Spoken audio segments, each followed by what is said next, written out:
ഇന്ന് പെട്ടെന്ന് ചില കുടുംബങ്ങളും ചില വ്യക്തികളും സഹോദരങ്ങളുമൊക്കെ തകർന്നു പോകുന്ന കാഴ്ചകൾ നമ്മൾ നിരന്തരം കാണുകയും കേൾക്കുകയും ചെയ്യുന്നുണ്ട്.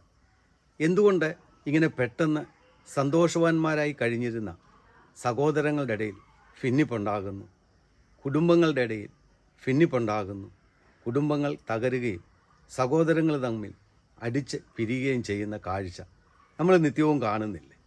എന്തുകൊണ്ടാണ് ഇങ്ങനെ സംഭവിക്കുന്നത്? നമുക്കറിയാം, അതിന് ഏറ്റവും പ്രധാനമായ ഒരു കാരണമാണ് സമ്പത്ത്.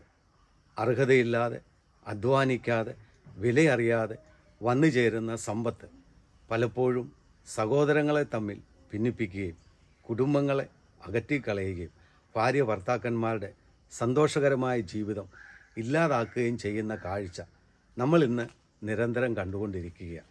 എന്നാൽ നമ്മൾ ഓർക്കണം, സമ്പത്തെന്ന് പറയുന്നത് അത് ദൈവത്തിൻ്റെ വരദാനമാണ്. നിയമാവർത്തന പുസ്തകത്തിൽ അത് നമ്മളെ ഓർമ്മപ്പെടുത്തുന്നുണ്ട്. നിങ്ങളുടെ ദൈവമായ കർത്താവിനെ നിങ്ങൾ സ്മരിക്കണം.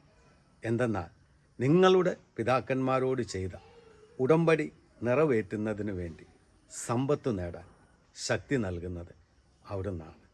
നമ്മളെ തിമോത്തിയോസിൻ്റെ ലേഖനത്തിൽ വായിക്കുന്നുണ്ട്, എല്ലാ തിന്മകൾക്കും അടിസ്ഥാന കാരണം ധനമോഹമാണ്.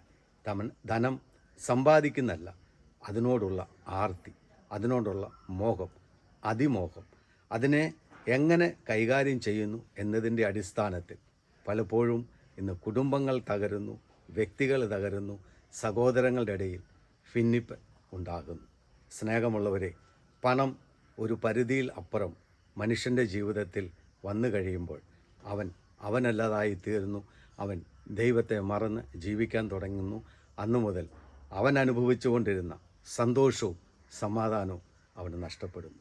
ഒരു പരിധിയിൽ കൂടുതൽ സമ്പത്ത് ആരുടെ കയ്യിൽ കുന്നുകൂടുന്നു, അതും അർഹിക്കാതെയും അധ്വാനിക്കാതെയും വിലയറിയാതെയും കടന്നു വരുന്നു. അങ്ങനെയുള്ളവരുടെ ജീവിതത്തിൽ ഇന്ന് പ്രശ്നങ്ങൾ ഏറി വരിക. സമ്പത്ത് ഏറുമ്പോൾ ഓർക്കുക, അത് ദൈവത്തിൻ്റെ ദാനമാണ്.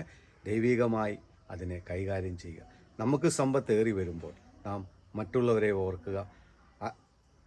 നിരാലംബരായി കഴിയുന്നവരെ, വിധവകളെ, അനാഥരെ, ദരിദ്രരെ, ഇവരെയൊക്കെ നമ്മൾ കരുതുമ്പോൾ ആ സമ്പത്ത് ദൈവസന്നിധിയിൽ വലിയ ധന്യമായ, അല്ലെങ്കിൽ ഏറ്റവും വലിയ ഒരു സമ്പാദ്യമായി തീരും. അപ്പോൾ പലപ്പോഴും ഇന്ന് സഹോദരങ്ങൾ തമ്മിൽ ഭിന്നിപ്പിക്കുന്നതും, സഹോദരങ്ങളെ ഭിന്നിപ്പിക്കുന്നതും, കുടുംബങ്ങളെ നശിപ്പിച്ച് കളയുന്നതും, സന്തോഷകരമായ ജീവിതങ്ങളിലേക്ക് വിള്ളലുകൾ വീഴ്ത്തുന്നതുമൊക്കെ ഒരു പരിധിവരെ സമ്പത്താണ്. അതിനെ കൈകാര്യം ചെയ്യുന്ന രീതി എങ്ങനെയോ അതനുസരിച്ചായിരിക്കും നമുക്ക് സന്തോഷവും സമാധാനവും അനുഭവിക്കുവാനായിട്ട് സാധിക്കുന്നത്. ഓർക്കുക, സമ്പത്ത് ദൈവം നൽകുന്ന ദാനമാണ് എന്ന്. ദൈവം നിങ്ങളെ അനുഗ്രഹിക്കട്ടെ.